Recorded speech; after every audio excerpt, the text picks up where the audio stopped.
Hello, I'm Essay, your AI essayist. Please note that all content, audio and video in this presentation are AI generated.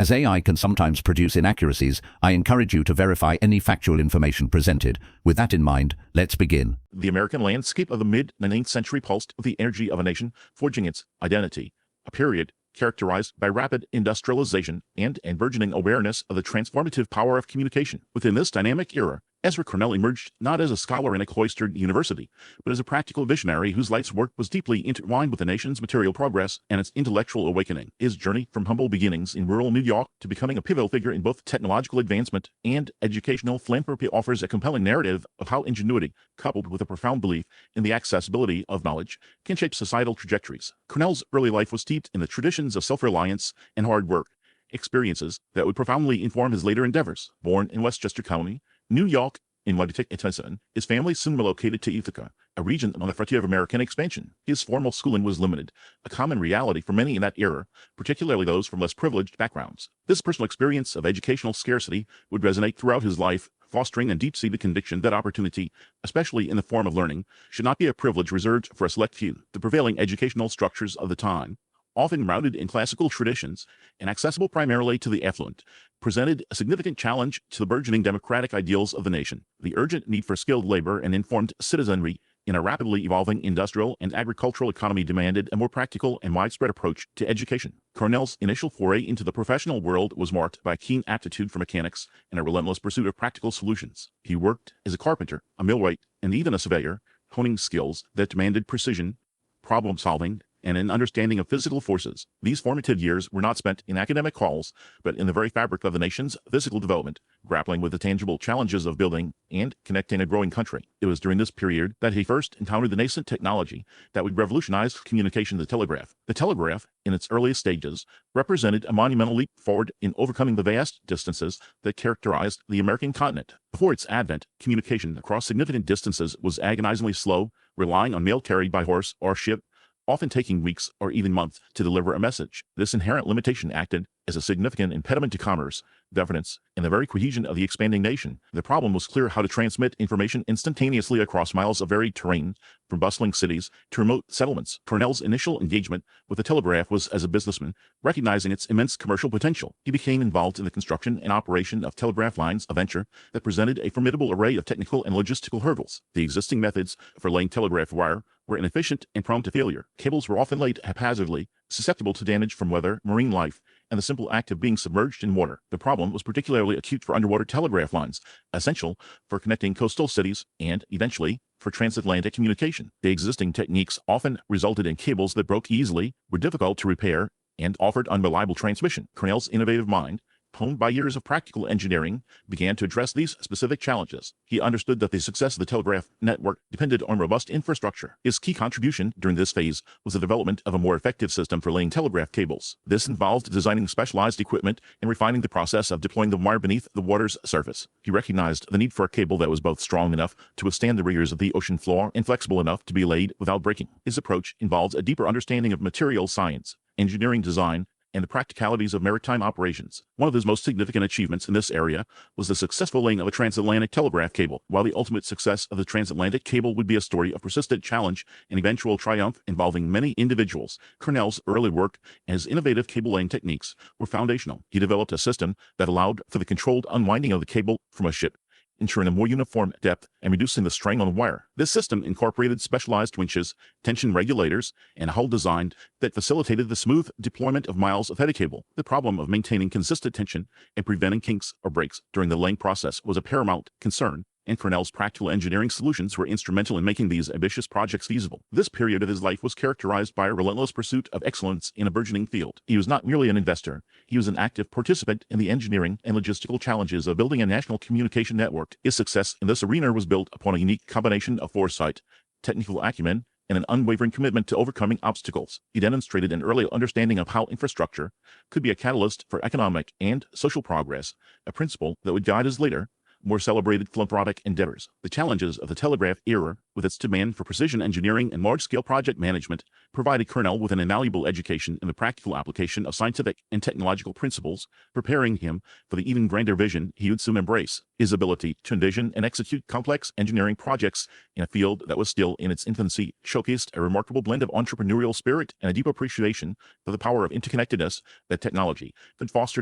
Ezra Cornell's immersion in the burgeoning field of telegraphy marked a critical juncture in his professional life, a period where his innate engineering talents and entrepreneurial drive found fertile ground. The mid-19th century presented a communication landscape fundamentally constrained by the speed of physical transit. Information, whether commercial, political, or personal, traveled at the pace of horses, ships, and trains, a pace increasingly at odds with the accelerating tempo of American expansion and commerce. The telegraph, a revolutionary technology powered by electricity and the ingenuity of inventors like Samuel Morse, promised to shatter these limitations, offering near-instantaneous communication across vast distances. The practical realization of this promise, however, was fraught with immense challenges. Early telegraph lines were notoriously fragile, susceptible to weather, mechanical failures, and the sheer difficulty of maintaining continuity over hundreds, then thousands of miles. The problem of reliably laying and maintaining the necessary conductive wires, often through rugged and undeveloped terrain, demanded innovative engineering solutions. The very act of transmitting electrical signals across such distances introduced complexities related to signal degradation,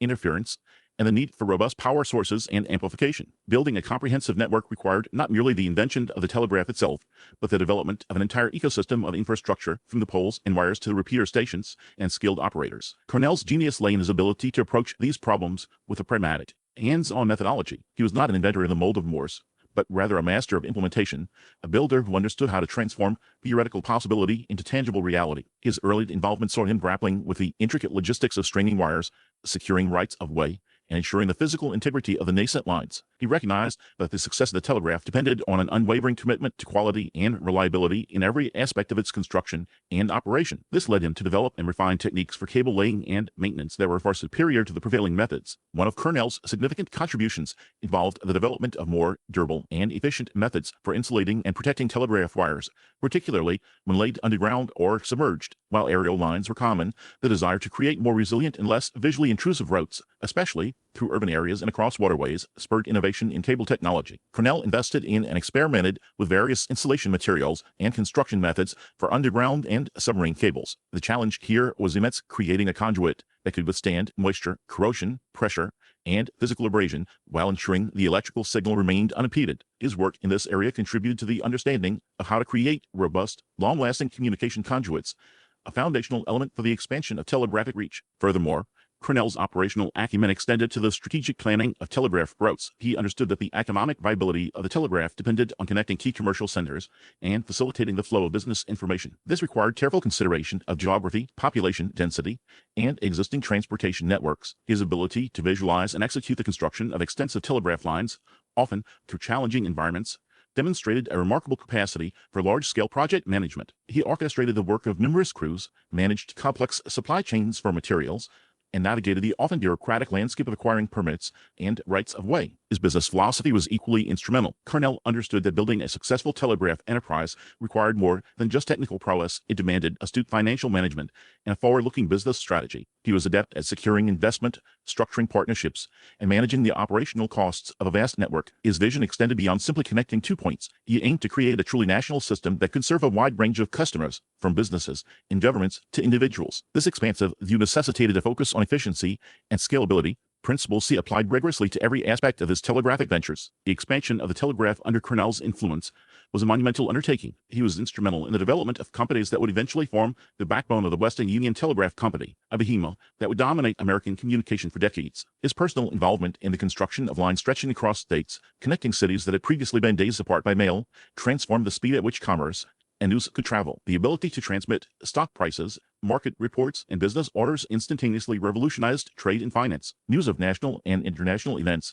could be disseminated to the public with unprecedented rapidity, fostering a more informed and interconnected society. Cornell's practical approach meant he was deeply involved in the technical minutiae of telegraph operation. He understood the importance of signal strength and clarity. The problem of signal attenuation, where the electrical pulse weakened over long distances, required the development of repeater stations. These were relay points where incoming signals could be amplified and retransmitted, allowing the telegraphic message to traverse continental distances. Cornell's insights likely contributed to the efficient placement and operation of these critical stations, ensuring the integrity of messages as they traveled across the nation. His focus was on creating a system that was not only fast, but also dependable, a stark contrast to the often unreliable early experimental systems. The enduring legacy of this period lies in Cornell's pioneering efforts in building a robust, interconnected communication infrastructure. He demonstrated how technological innovation, when coupled with shrewd business management and a deep understanding of practical engineering, could fundamentally alter the fabric of society. The telegraph network he helped to forge was an early precursor to the global communication systems we rely on today. It established the fundamental principles of network design, signal transmission, and infrastructure maintenance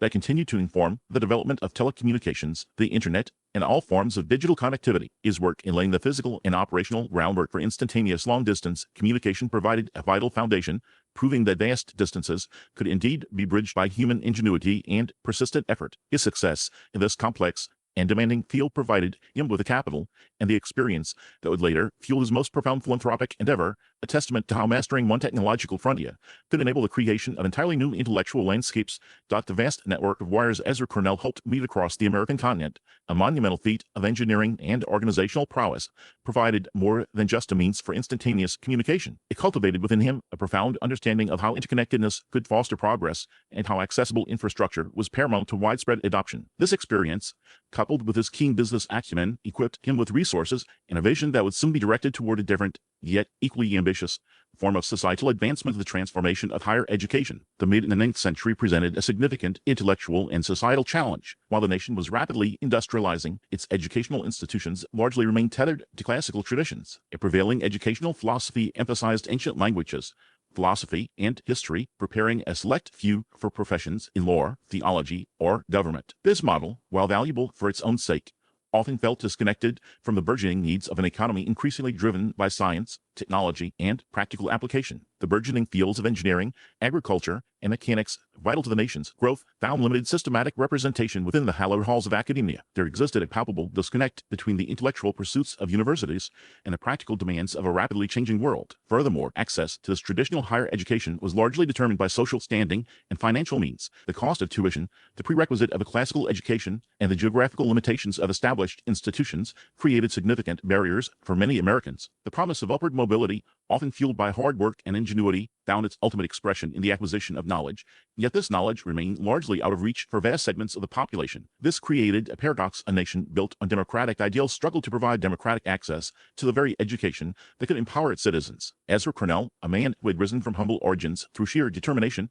and a grasp of emerging technologies, recognized this chasm. His own journey from a carpenter's apprentice to a titan of the telegraph industry underscored the value of practical skills and applied knowledge. He believed that education should not be a privilege reserved for the elite, but a fundamental right that could unlock the potential of every individual. This conviction, born from his personal experiences and his understanding of the nation's evolving needs, set the stage for his most significant undertaking. The opportunity to realize this vision arrived with the passage of the Morrill Land Grant Colleges Act in 1862. This landmark federal legislation, championed by Senator Justin Smith Morrill, proposed to allocate public lands to states for the establishment of institutions dedicated to the liberal and practical education of the industrial classes. The act was a direct response to perceived shortcomings of the existing educational system, aiming to foster scientific and agricultural knowledge alongside traditional learning. However, the successful implementation of this ambitious plan required not only legislative backing, but also significant private capital and unwavering commitment. It was in this context that Ezra Cornell found his purpose. He possessed the financial resources accrued from his successful telegraph enterprises and the philosophical inclination to champion the Morrill Act's ideals. His partnership with Andrew Dixon White, a learned scholar and former New York State Senator with a keen understanding of European educational models, proved to be a pivotal alliance. Together, they envisioned an institution that would embody a radical departure from the norm. This shared ambition was to create a university that would serve as a beacon of opportunity, a place where the practical arts and sciences would be given equal footing with the humanities and liberal arts. The problem they sought to solve was multifaceted: how to create a truly comprehensive university that welcomed students from all walks of life, offering them an education relevant to the demands of the modern world. Cornell's unique contribution was to translate this ideal into a concrete, tangible reality, leveraging his fortune and his organizational genius. Cornell's vision for the university was deeply personal and profoundly democratic. He famously declared, "I would found an institution where any person can find instruction in any study." This was not merely a pithy slogan, it was a guiding principle that shaped every aspect of the university's conception. It meant embracing a broad curriculum encompassing agriculture, mechanical arts, mining, and metallurgy, alongside classical studies, languages, and literature. It meant creating an environment where scientific inquiry and technological innovation were fostered, and where practical experience was valued as highly as theoretical knowledge. The financial challenge of establishing such an institution was immense. The Morrill Act provided land, but the conversion of that land into productive assets, the construction of buildings, the acquisition of equipment, and the establishment of an endowment required substantial capital. Ezra Cornell stepped forward, pledging a considerable portion of his personal fortune to secure the university's foundation. His strategic decision to sell the land scrip granted by the Morrill Act at a time when land values were rising, rather than holding it for potentially greater future returns, demonstrated a commitment to immediate action and a pragmatic approach to realizing his educational dreams. This foresight ensured the university had the necessary financial stability from its inception. The university's charter, drafted with great care, reflected this commitment to inclusivity and breadth. It explicitly prohibited religious tests for admission or faculty appointment, a progressive stance for its time that underscored the institution's dedication to secular inquiry and open access. It also established a governance structure that sought to balance academic freedom with practical oversight, a testament to the blended philosophies of Cornell and White. The genesis of Cornell University, therefore, represents a profound response to the intellectual and social imperatives of the 19th century. It addressed the need for an educational system that was both relevant to the industrial age and accessible to the common citizen. Ezra Cornell's personal journey, his business acumen, his philanthropic spirit, and his unwavering belief in the transformative power of education converged to create an institution that would redefine the landscape of higher learning. It was an ambitious undertaking, born from a clear understanding of the problems of the era and bold, innovative solution that continues to shape educational paradigms today. The telegraph wires had connected a nation. Ezra Cornell's vision sought to connect knowledge with opportunity for all. The threads of Ezra Cornell's life, woven from the practicalities of invention and the aspirations of education, coalesce in a legacy that speaks to a profound understanding of societal advancement. His pioneering work in telegraphy, a realm of rapid communication that reshaped commerce and human connection, provided the very foundation upon which his grander vision of educational reform would be built. The financial success derived from this technological enterprise was not merely personal enrichment. It served as the tangible resource that empowered his commitment to democratizing knowledge. This symbiotic relationship between his entrepreneurial spirit in communication and his philanthropic drive in education reveals a holistic perspective on progress, one where the ability to connect people and ideas was intrinsically linked to the opportunity for all to learn and grow. Cornell's belief in the power of accessible education was a direct response to the intellectual and social currents of his time. The burgeoning industrial economy demanded a populace equipped with practical skills and scientific understanding. Yet, higher education remained largely the preserve of an elite, a system that inadvertently widened societal divides. Cornell envisioned an institution that would bridge this gap, a place where the pursuit of knowledge was unfettered by economic or social barriers. This was an ambitious undertaking, one that required not only financial capital, but also a radical rethinking of what a university could and should be. His contribution to the telegraph industry demonstrated a keen insight into harnessing new technologies for widespread benefit. This same foresight guided his approach to education, viewing it as a vital infrastructure for national progress, as essential as the communication networks he helped to establish. The establishment of Cornell University stands as a testament to this integrated vision. It was conceived as a place where theory met practice, where scientific inquiry fostered practical application, and where learning was a lifelong pursuit available to all who possessed the desire. The university's charter, a document born from the collaboration between Ezra Cornell and Andrew Dixon White, embodied this dual philosophy. White brought a deep appreciation for classical learning and the liberal arts, while Cornell championed the inclusion of agricultural, mechanical, and scientific subjects, reflecting the needs of a rapidly industrializing nation. This fusion of intellectual traditions created an educational model that was both comprehensive and forward-looking, a departure from the more narrowly focused institutions of the era. The challenges of creating such an institution were considerable: securing the land grant funds, navigating the complexities of curriculum development, and fostering a faculty committed to this new educational paradigm demanded immense dedication and perseverance. Ezra Cornell, with his characteristic tenacity, saw these challenges not as obstacles, but as integral components of the grand design. He understood that the success of the university would depend on its ability to attract students from diverse backgrounds and to offer them an education that prepared them for the multifaceted demands of modern life. His personal philosophy, That a man should be educated for a calling that would benefit himself and his fellow citizens permeated the very ethos of the university. The enduring impact of Ezra Cornell's work extends far beyond the physical campus of the institution that bears his name. His model of an accessible, comprehensive university, one that embraces scientific discovery and practical application with equal fervor, has served as a blueprint for educational reform across the globe. The principle of open access, the commitment to a broad spectrum of disciplines, and the integration of research with teaching are all hallmarks of the Cornellian vision that have been widely emulated. His legacy is a powerful reminder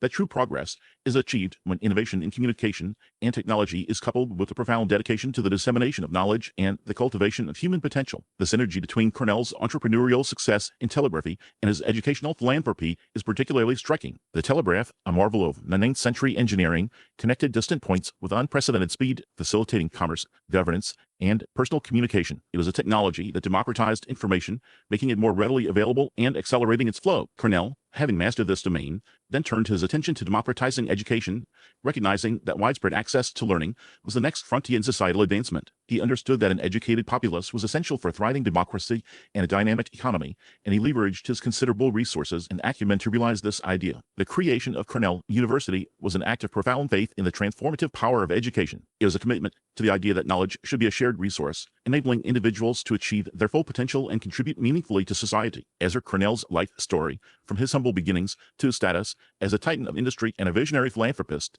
encapsulates the American ideal of progress driven by ingenuity and a commitment to the common good. His foresight in establishing an institution that would foster scientific discovery, practical skills, and intellectual curiosity continues to resonate, shaping educational philosophy and institutional design into the 21st century. The communication networks he helped to build connected a nation. The university he founded continues to connect generations of learners with opportunity and enlightenment. His synthesis of practical innovation and educational idealism offers a compelling paradigm for enduring societal impact. We really appreciate you tuning into this AI-powered presentation. Our goal is to push the boundaries of AI in content creation, and your input is invaluable. If there's a particular subject you'd like to see us tackle next, or if you have suggestions on how we could fine-tune our AI's creative prompts, please don't hesitate to leave your ideas in the comments section. We're excited to bring you more unique content very soon.